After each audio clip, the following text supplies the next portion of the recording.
Hey, hey, hey! Welcome to my cozy corner of the internet. This is Nephilim VA bringing you the 15th chapter of Blessed with a Hero's Heart, written by Magnus9284 on AO3. So Wiz has contact with the Devil King? I wonder why. Will she tell Izuku the truth? Let's find out together as we follow Izuku's quest deeper into the wonderful world of My Hero Academia mixed with Konosuba. God's blessing on this wonderful world. But first, the trigger warnings. This fanfiction is for mature audiences with canon-typical suggestive content with mild nudity and violence. If that isn't your style, then I recommend Humans Make Surprisingly Good Pillows by DogBlue9 on AO3. It can be found on my channel! Now I implore you to sit back and relax whilst I read to you.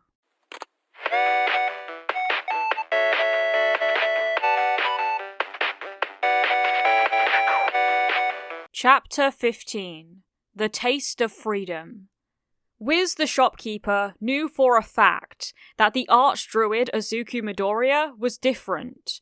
Different from other adventurers. From other druids, even from most humans. He carried a family name, but claimed no nobility title. He demonstrated the bearings of a vastly superior education, and yet behaved in a glaringly humble way. Izuku Midoriya was full of contradictions. Are you sure? Yun stuttered as she clung to the item in her hands. Can I really have this? The two Crimson Demons had been arguing over said item, a magic wand with the tip holding a heart-shaped magicite gem, for over 20 minutes now. Oddly enough, the argument was centered on the proper poses to make when brandishing it, and not even once touching the fact that it looks like something a little girl would use. Of course, Izuku promptly replied, flashing the cute smile he was known for. You are part of the team and you've been helpful. Why wouldn't you deserve a reward? I'm part of the team? Yun's eyes began to water upon finally hearing the words her heart desired for so long. I'm part of the team? Megumin just sighed at the scene. Izuku meant well and Yun wasn't an actual hindrance, but the fact remained unchanged that her boyfriend was weak to girls in need of being rescued, whether it be physically or emotionally. It wasn't a bad thing though, but such gallant disposition would surely cause a lot of problems along the way. Izuku was quick to catch the cute little sound and even quicker to react to it. And for you, I want... Izuku dragged on in order to catch the attention of his girlfriend, finding success without trouble. A new set of clothes? Megumin blinked. What's wrong with my clothes? Megumin asked in honest confusion. She was certain that they were revealing enough to keep Izuku's attention. I thought you liked them. The last bit was said in a lower tone with a shy attitude. She wondered if he wanted something more daring, like something a sorceress would use, like a battle bikini. Of course I like you. I like you the way you are, the way you look. Izuku started blushing all the way. But you are growing and your clothes aren't. In the background, Wiz let out a small chuckle. Megumin, with her tiny body, looked adorable in her normal outfit, as the combination of a rather small skirt and enormous hat made her look all the more eye-catching. However, Izuku was right, and her body would soon grow to the point of her outfit scratching indecency.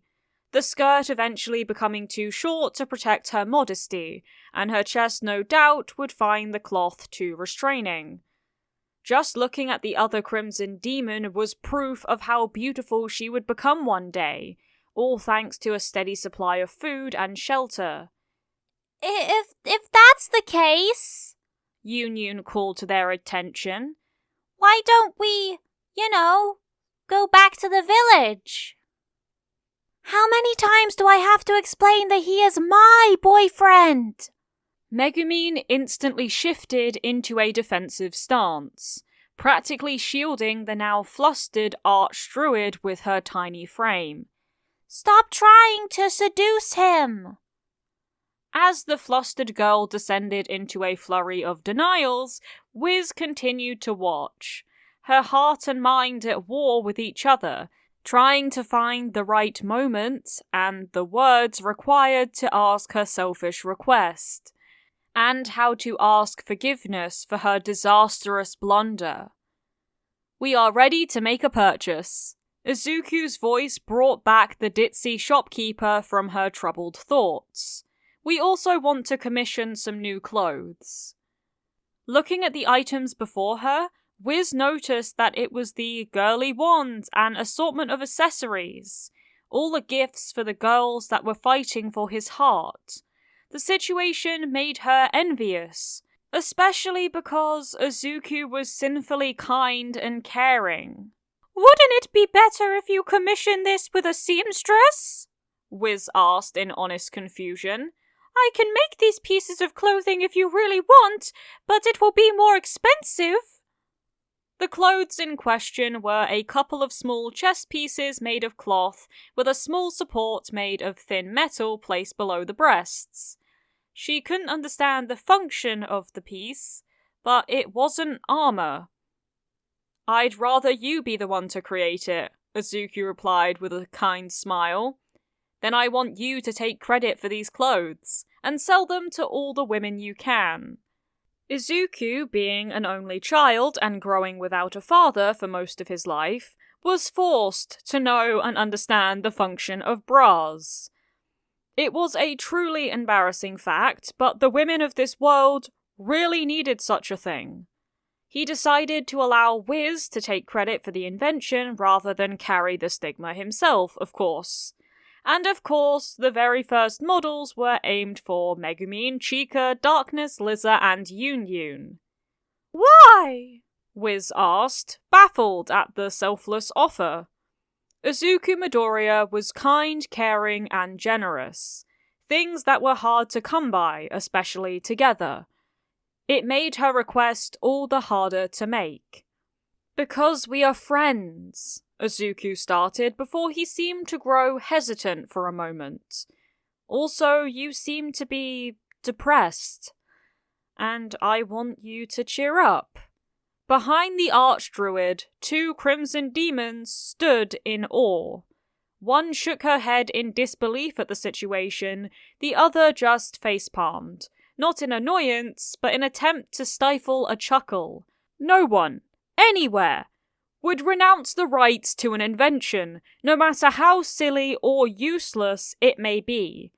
And Izuku was giving away something functional just to get a smile. "If we are friends," Wiz started, knowing very well that if she didn't capitalize on the offering, she may never be able to come up with the courage to ask for what she really needed. "Can I ask you for something really selfish?" Izuku knew that something was up, but he had no idea what. Wiz was easy to read, especially when something bothered her. Her ditzy attitude was her way of enjoying life in a carefree way, to tell her worries to go away. Seeing her so focused and yet so absent. "No cuddles or feathers," Chika interrupted the moment, using Liza as a shield. "Only Master can have anything Chica related." That spontaneous demand made Wiz chuckle. "No, it's not that," Wiz replied, finally smiling. "I need you to listen to an old tale and then listen to my request. I promise that I'll reward you with something nice." For the next hour, Izuku and company were treated to the tales of the legendary Ice Witch, how she travelled the kingdom with her party while tackling impossible odds, and how they earned their status as powerful and courageous adventurers. Then came the tale of their downfall, how their egos got the better of them, or rather, their over-reliance on the fabled Ice Witch. In an attempt to boost their fame and glory, and the gold in their pockets, they had targeted Beldia. The battle lasted for nearly 2 days, devolving into a duel between the mighty Dullahan and the relentless Ice Witch. It had been, according to Wiz, a simple slip of her mind. Caught in the rhythm of their deadly dance, the Dullahan had positioned himself in the perfect spot, shooting his deadly curse at the Ice Witch. He didn't expect to hit her, but the people behind her, people she had forgotten were there during her adrenaline-fueled combat trance. She evaded easily, and her party members had paid the price. Beldia, as expected, left the party to suffer for their shortcomings, warning them about the time limit before their final day, and how they were going to suffer, unless they could defeat him. It didn't even take 3 days for the Ice Witch to find a way to save her friends. Defeating Beldia alone was a no-go. She could stand against him on equal grounds, but without a powerful priest at hand, there would not be a killing blow. Instead, she sought another Devil King's general, the fearsome Duke of Hell, Vanir. They battled for an entire day, with the witch coming out on top at the end. With her victory, she demanded the Duke of Hell to help her in saving her friends. In the end, it meant shouldering the curse herself in their place. Vanir, of course, could do it, but he had warned her that her soul would not be able to shoulder such stress, meaning that she would die and the curse would be back on the original targets, barely buying a day or 2 more to live in agony. Seeing her despair, the Duke offered an alternative. By becoming something more resilient than a human, she could shoulder the curse without dying, thus saving her friends as long as she kept shouldering the curse. That day, the Ice Witch abandoned her humanity and shouldered the curse of her party members. That day, the Ice Witch disappeared, never to be seen again. Was the Ice Witch. Wiz finished her tale, sadness mixed with liberation in her features. I'm a lich now, and a general of the Devil King's army. I mostly just help maintain the barrier protecting his castle, though. Taking a moment to see the faces of her audience, Wiz noticed that the looks she was being given were sympathetic. There was a surprising lack of rejection, no cries of outrage, or even incredulous looks. She could say they looked ready to help her. That's why, Wiz hesitated. She knew this had to be done, that there was no other way around the problem. The request, what I need you to... Wiz. Izuku interrupted the troubled shopkeeper, a kind and caring face illuminating the entire shop. Do you want to reincarnate? It had come out of nowhere, an offer so outlandish that it couldn't be true. Of course, an archdruid could learn reincarnation, but to use it on an undead? Then again, this was Izuku, the wonderful adventurer who couldn't care less about impossibilities. If he was offering, then it was a real possibility. Seeing the archdruid getting hit in the head by an angry petite crimson demon was another outlandish thing, although it was clear that the hit wasn't aimed to hurt. Stop it! Megumin shouted, still holding her staff at the ready. What? Izuku asked in surprise, while holding his head in a defensive way. Why? You already collapsed today while reincarnating one ancient lich, Megumine stated, glaring at her boyfriend with worry. I won't have you collapse again. He did? Wiz was more than just surprised by such a declaration. On one hand, this reckless behavior couldn't be right. Exhausting one's mana to the point of collapse was taxing to the body, as exemplified by the underdeveloped Megumine, who not too long ago couldn't go a day without using explosion magic and collapsing. On the other hand, this revelation meant she had a way out of her deal with the Devil King. Reincarnation worked differently than resurrection, as the first spell threw the soul into its natural cycle of rebirth, meaning that all past sins and curses would be erased for a fresh start, while the second only returned the soul to the body, therefore lingering effects like curses would remain. Chica agrees with Megumine. Chica was quick to join in, taking the petite girl's side. Master needs to rest and recover. With speed and agility that the young archdruid simply couldn't follow, he found his staff snatched away from his hands by a pouting black harpy. He idly wondered if the petite avian girl didn't use some sort of illusion too. Master, rest! Liza added as she hugged Izuku from behind. It was a holding maneuver full of care and love, but Izuku could still say it felt as if he was being held by an industrial press. He could also tell that her sizable breasts hadn't shrunk in the slightest. Izuku's squeal was a rather cute mix of embarrassment and surprise. I get it! Even when he gave in, Liza refused to let him go, much to the increasing embarrassment of the party leader. Then Darkness and Ayla entered the shop, getting a fantastic view of a now blushing Izuku. What's going on? Ayla asked, failing to conceal her curiosity. Izuku is going to recklessly use his super spells again, Yun reported, barely able to emerge from her dazzled condition. I have to side with Megumine on this. Izuku needs to properly rest for a day or two before attempting that spell again.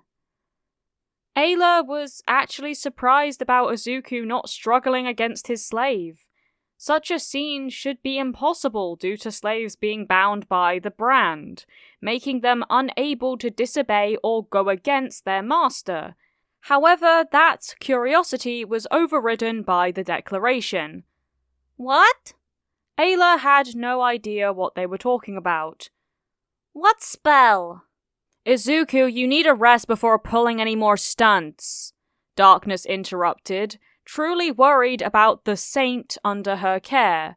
Miracles are tremendously taxing. You need to make sure you are always well rested before attempting any.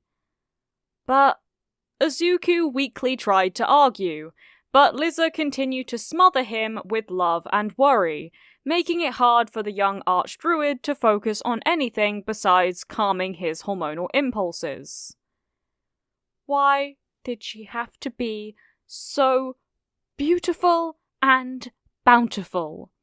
It is fine, Wiz all but shouted, finally understanding that Izuku wanted to sacrifice his health for her. I'm not going anywhere. I can wait for as long as needed. That declaration brought everyone's attention back to her. Wiz didn't know how many would learn her secret in the meantime, but her life wasn't worth risking in exchange for her dear friend. If a party of heroes came in to slay her, she wouldn't mind as long as Izuku was safe. Would that be enough to keep Izuku still? Darkness asked all of a sudden. She loved Izuku's heavenly disposition, but he was reckless when it came to helping people. Can we trust him to not do anything until fully recovered? One look at Izuku was enough. It was obvious that he would sneak his way out to help someone in need. "I can keep his staff while he rests," Wiz offered, knowing that such a powerful spell needed a focus to even be able to cast it. "Let's go for that," Yoon replied, immediately wincing as she realized she may have overstepped her rank in the party. "Agreed." Chica agrees. Good plan. What are we agreeing on again? Ayla couldn't help but ask, understanding her new party members was becoming increasingly difficult. "Don't I have the right to object?" Izuku asked, annoyed at this development but finding himself unable to struggle, or even order Lizza to let him go. No! Lizza's answer made it obvious that her desire for his well-being was overriding her ingrained obedience. As the party continued to browse her items, Wiz contemplated the path before her. Izuku had become her friend, easily and quickly, but she didn't understand why. It wasn't infatuation, as the young druid had yet to properly ogle her, make an improper remark, or even try to feel her up during her many approaches. It wasn't greed, as she hadn't been asked, not even once, to lower her prices or to bring up the large collection of forbidden items she hoarded. In fact, most of the time, the young druid only brought lesser magic items and trinkets to make his party members smile. Waving goodbye as the group left after purchasing some chameleon cloaks and a few silk cushions, Wiz continued to wonder how to proceed forward. If Izuku's reincarnation worked, the curse would be undone and she'd be free. Free to return to her life of adventuring? Maybe finally be able to find a proper romance. Looking down at her desk, the troubled Lich decided that pondering the future would do her no good. Instead, she focused on what she had in front of her right now. Izuku's staff was a thing of beauty, as primal as it looked. It had a perfect grip, balance, and perhaps the most beautiful resonance she had ever felt on a spell focus. But it could hardly be used as a weapon. At the side of the staff, there was a beak of a cockatrice. Without the cockatrice's stone gall, it had no petrification potential, but it still held the powerful paralyzing venom perpetually attached to the edge of the beak. "Maybe I should upgrade his staff," Wiz muttered to herself as she held both items. Then a cute smile adorned her features as she imagined how Izuku would react to the upgrade. "It would be a nice thank you gift, even if only for the thought of helping me." Having no need to eat or sleep, the ditzy shopkeeper began to work on the upgrade while taking adequate breaks to touch the beautiful jet black feathers adorning the staff. The next day, deep into the forest. Quests were the daily source of income for adventurers. They came in a variety of shapes and grades of difficulty, ranging from the boring gathering duty to the ever-exciting monster subjugations. However, they all shared one thing in common. It was always impossible to determine the danger involved. Run! Why? Why now? Why us? Not like this. A group of adventurers found themselves running for their lives. What started as a simple goblin extermination had turned into a massive fuck-up.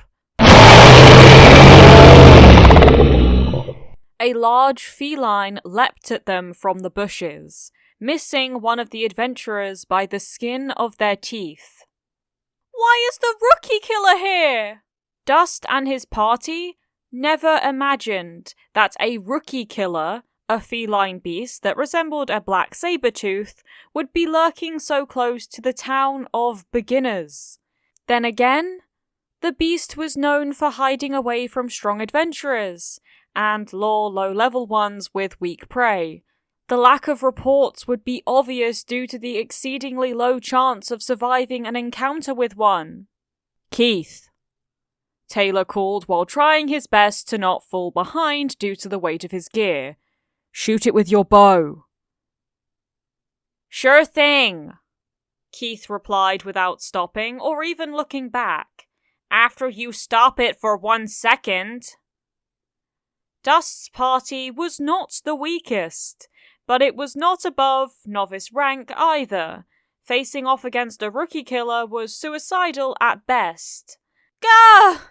Lean yelped as she twisted her ankle, falling to the ground with a face that reflected her panic. She hadn't hit the ground and she could already feel the beast breathing down her neck. Dying by being torn to pieces by this monster was a horrible way to go. Doubly so with the knowledge that her party didn't have enough money to pay for a proper resurrection spell. "Lean!" Dust screamed. As he did the unthinkable, the pervert stopped, dead in his tracks, and jumped to shield the girl with his body.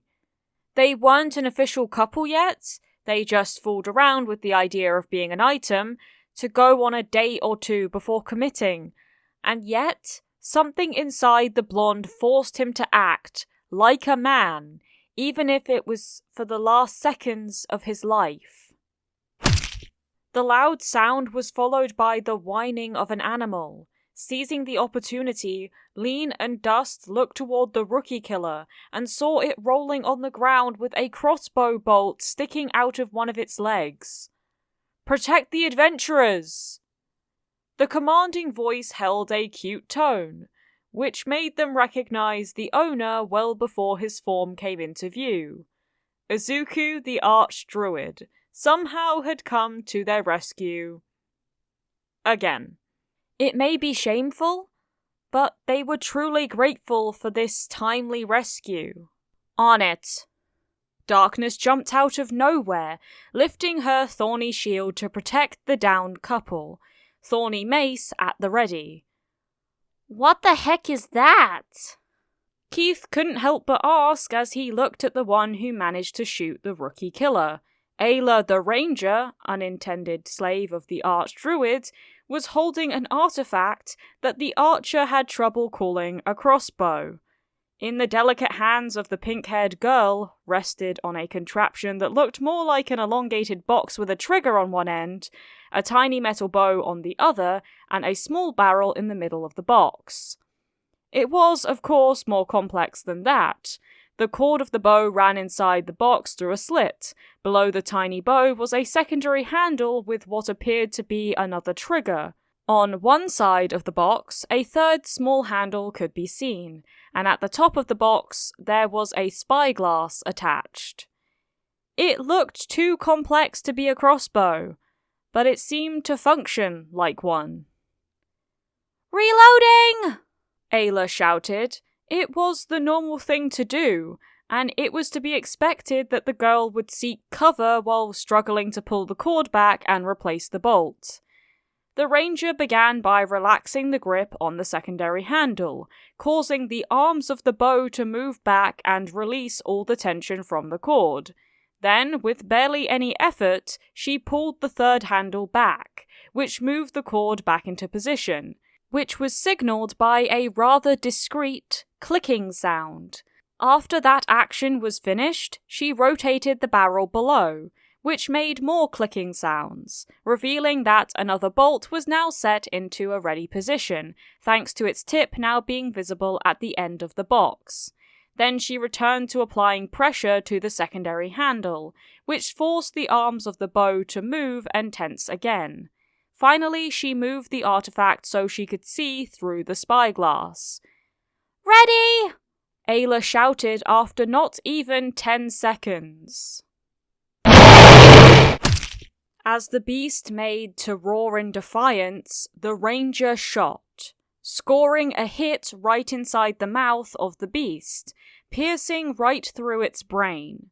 The party of adventurers looked on with incredulity. Kyoya's cheerleader had soloed the rookie killer in just 2 shots. "Are you all right?" Izuku asked the group, his sincere worry soothing the hearts and nerves of the battered adventurers. "Is anyone injured?" The sheer impact of seeing someone so useless act like a badass hero was soon replaced with acceptance.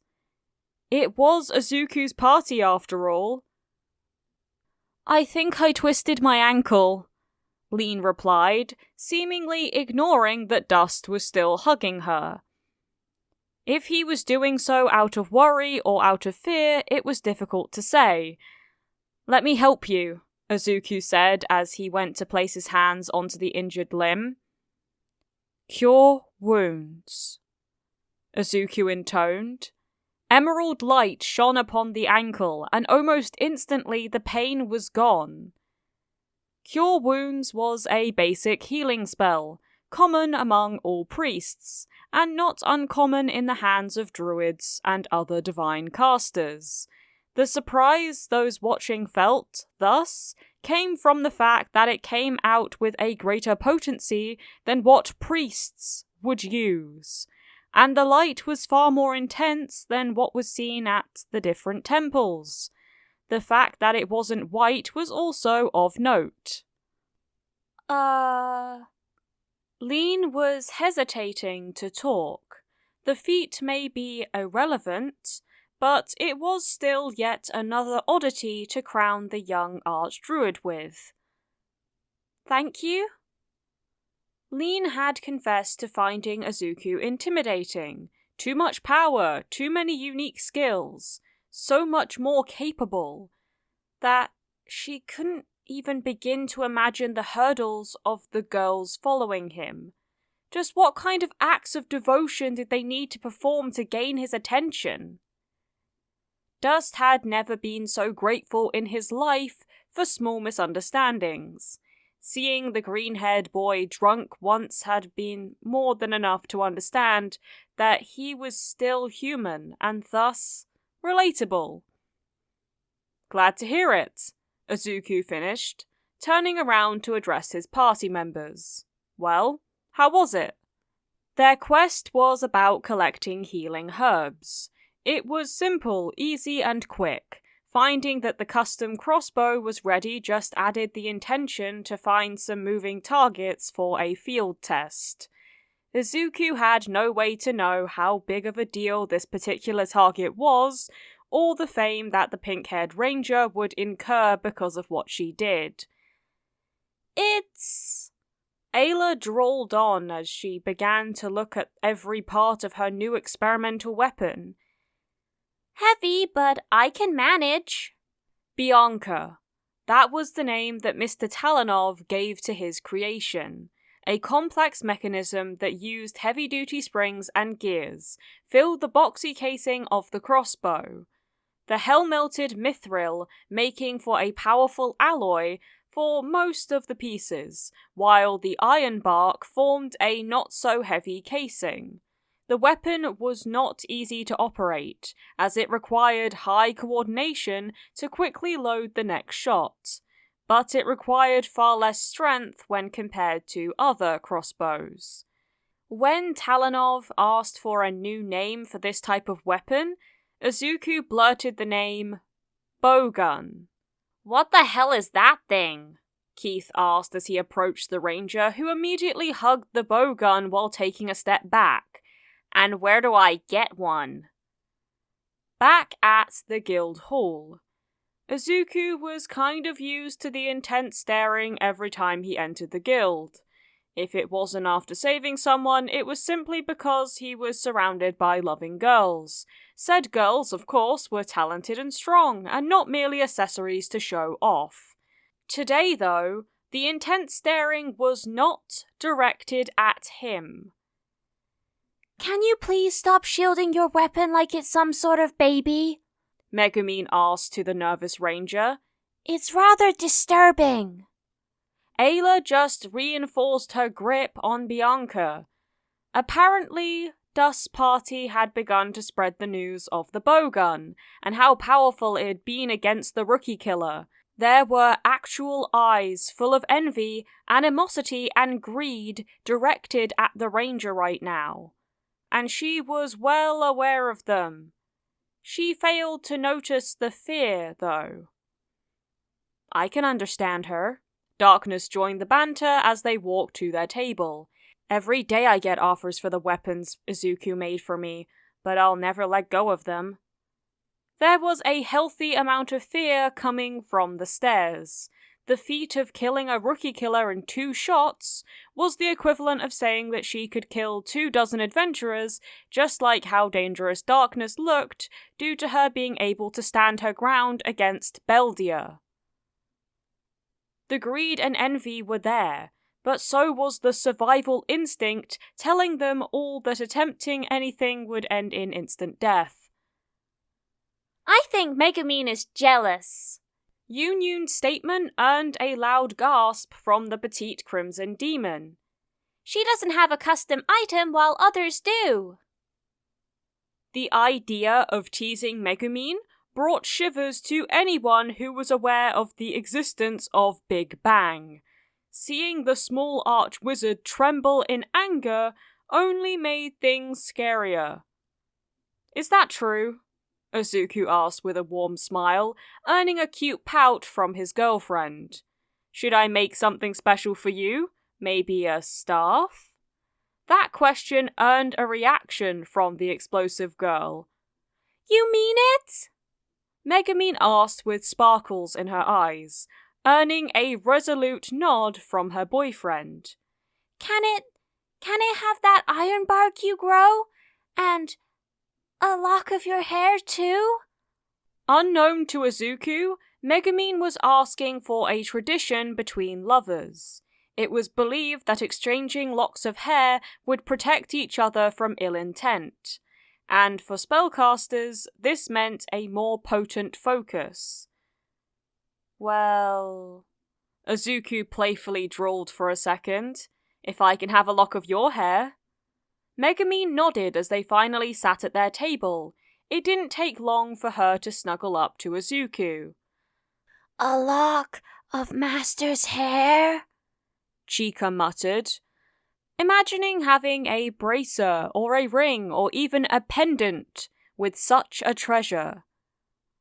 I want only Master. Lizza was much simpler on her thinking. And then she finally placed the other thing down. The thing that had nearly every adventurer drowning in awe and fear. It was the corpse of the rookie killer. To be honest, Lizza would have preferred to tear it to pieces for easier transportation, but Izuku had requested to have it intact, as he had an idea for the materials. I'll see what I can do to please you all, Izuku replied with a well-natured chuckle, completely failing to notice the stares of those who misinterpreted his wording. But for now, we need to make a revision for Ayla's debt. In her seat, said Ranger winced. Situations like hers required regular revisions to ensure that the debt was being paid in a proper manner. It also guaranteed that the one paying didn't try to steal or cheat their way around. For Ayla, this was an obvious move, something that was long overdue, even if her time in this party had been rather short. She had been given a room at the inn, even if it was a small one. She had been having 3 meals a day, new clothes, and now what amounted to a legendary weapon of her own. If the debt were to increase by another 20 million, she would still call it fair. While the Ranger made a mental list of all of the benefits she had enjoyed, and failing to suppress the need for a comparison with her time with Kyoya, Luna had arrived at their table with a few papers in hands. Here is the balance, Luna stated as she placed the papers on the table. "Please check there are no errors or discrepancies." Luna had a knowing smile adorning her face. It had all played out like Izuku wanted without a doubt. Taking her time to read through the 3 pages that corresponded to her, the ranger couldn't help the gasp that escaped her. It was impossible. There was no way the numbers were right. Is this? Ayla couldn't help but read it again, unable to believe her eyes. For real? Tears were now rolling down her cheeks. What was in the papers was in no way correct. There was not a single person in this world that had the heart to do this. "That's right," Izuku said with a triumphant smile. "Congratulations on earning your freedom." The words of the young archdruid were followed by soft applause. It was a momentous occasion, but for the rest of the party members, this seemed like the most Izuku thing to happen. "How?"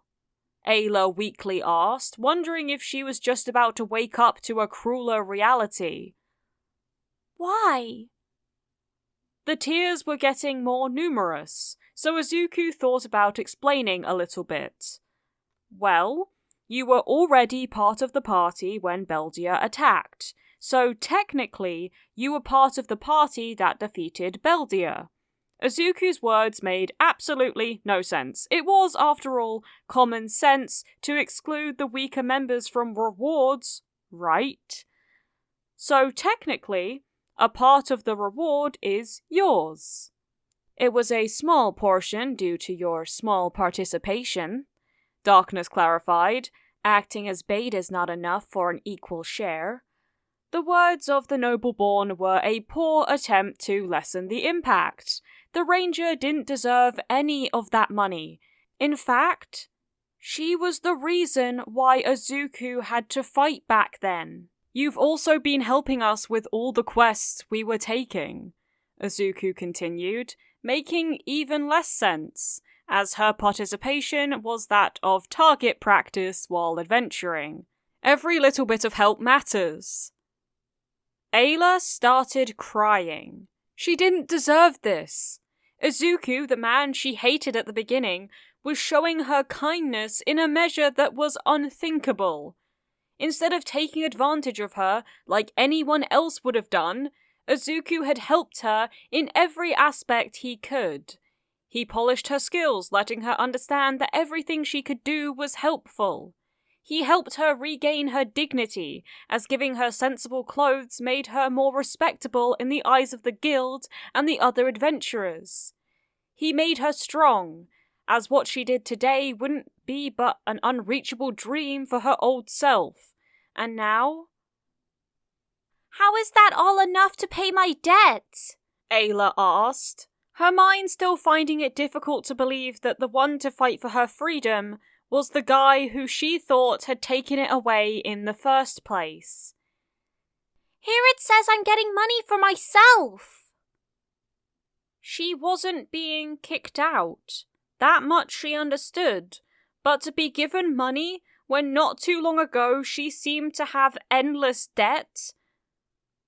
Wasn't this too much kindness for just a party member? Was he trying to also win her heart? "You've earned it," Izuku replied, being followed by the rest of the party nodding in agreement. "You also need to learn how to spend your money." Ayla had been prone to always let others do the important stuff. When she was with Kyoya, he would do the fighting and all the guild-related matters. Izuku had been given that last role too. "In fact, why don't you talk with Luna about your last kill?" Izuku added, getting a startled look from the ranger.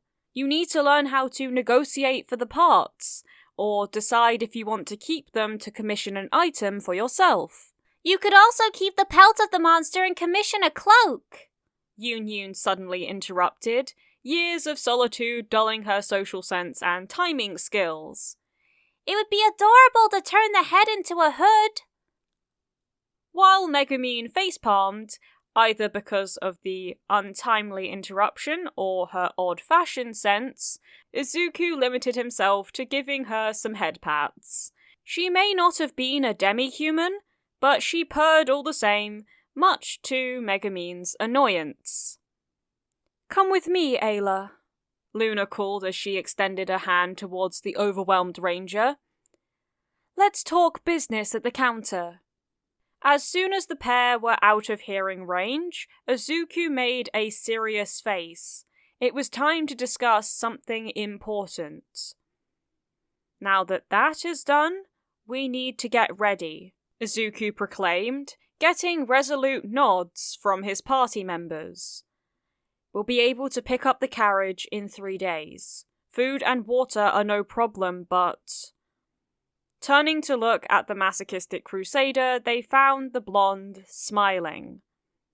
"Don't worry," Darkness replied without hesitation. "I'm sure my father will not object to the journey."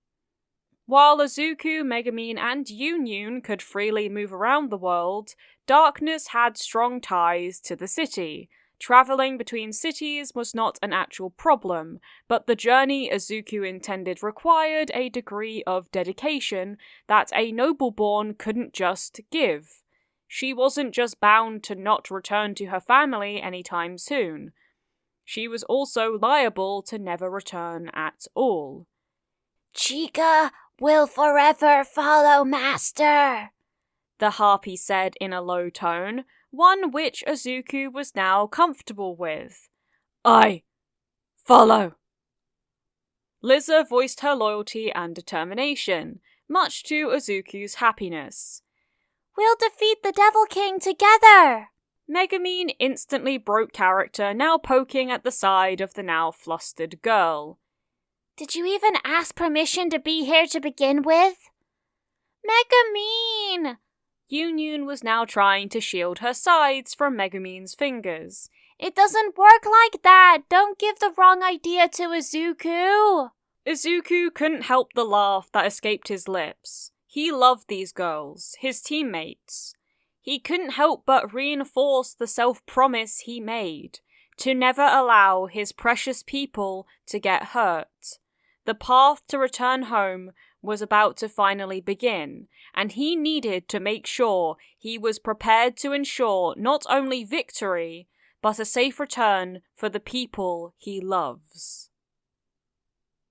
Omake, Emergency Meeting. Inside the Adventurers Guild, in one of the private rooms, a group of people were holed up, trying desperately to find a solution for their current crisis.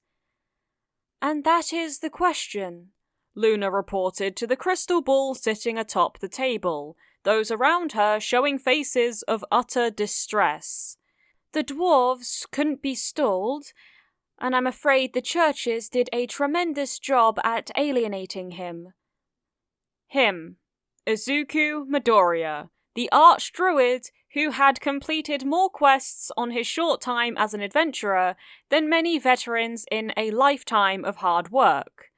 The same adventurer who defeated a general of the Devil King's army, bringing great fame to the city and to this branch of the guild. The same cute boy that had been recognized by the king, and who was basically bullied by the churches of Eris and Aqua. And that wasn't even taking into account the attempted assassination by the Linden College upon his teammate. "I understand." The elderly voice that came out of the crystal ball belonged to the Grand Master of the guild, an elderly man who was diligent and hard-working, if a little bit of a pervert too. "Losing him to the war, or worse still, to another city or kingdom would be catastrophic. Is there anything he is weak to? Alcohol, women, man?" There were groans of annoyance at the antics of the Grand Master, although he had a bit of a point. A few promising adventurers had been tied to the town thanks to their proclivities, but Izuku was a special case. "That is unlikely to work." Maria, Another one of the attendants, and a beautiful elf, spoke. He already has a sizable harem following him. 2 crimson demons, 2 demi-humans, and 2 nobles. Startled stares fell on the elven attendant, who sighed in exasperation. Lady Lalatina Darkness Dustinus Ford and Fioela Bella Flora, Maria elaborated. The daughter of the Duke and the daughter of a lesser noble. There is literally nothing else we can throw at him to make him stay, at least in that regard. In his seat, one of the male attendants, the accountant to be precise, began to take notes. The archdruid seemed to have everything on his harem at first glance, but closer inspection revealed that he still lacked pieces for his collection. In the Crimson Demons, he had a lolly and a younger sister type. In the slaves, he had a brute and a pet. The nobles provided an older sister and a tsundere. He still lacked a kudere, the lewd bitch, and the daughter types. Right, Luna was quick to shout, forcing the man's mind to return to the present. He requested land to own. Murmurs quickly arose. Owning land was reserved for nobility, which the young druid was not. Then again, through being recognized by the king, a case could be made about the boy being basically knighted. It was a stretch, of course. Nobles would complain, that was a given. But if the ruling lord could be convinced to give away 1 parcel of land, even a bad one, Izuku could be convinced to call this town his home. Excellent. The Grand Master joined the discussion. Start sending letters to the Lord. I'll try to contact His Majesty to ensure cooperation. We only have a couple of days to convince Izuku to become a permanent resident. In his seat, the accountant couldn't help but see the glaring holes in the desperate plan. He could only think of 2 places that the local lord would be willing to sell, both too small for a druid to create a comfortable grove, and the lord wouldn't accept less than a king's ransom for them, and even then, he would make it clear that he'd been in a position to reclaim the lands on a whim. His idea was more promising. He just had to contact us to have him go to the Cream Cafe to request a special service for the young druid. That would confirm what kind of bait was needed to ensnare Izuku Midoriya for good. If everything fails, Maria spoke once more, earning some attention at her grim tone, I vote Luna marrying him. That idea made Luna blush and sputter for hours. Then her blush deepened when she was asked why she didn't make a comeback about Maria being the one to marry the young boy. That lack of argument also gave more ideas to the perverted accountant. Thank you so much for watching this video. I appreciate all the support you've given me. Ayla is free. And I have decided that the Grand Master has a southern accent. It was very fun to continue the adventures of this lovable lot. All credits go to the original creator of this fanfiction, Magnus9284 on AO3. I would highly appreciate it if you gave this video a like and you subscribe to the channel and you hit the notification bell to be notified of my next upload. There is no pressure to do so though. Thank you for visiting my cozy corner of the internet. Keep growing my sunflowers. Mwah!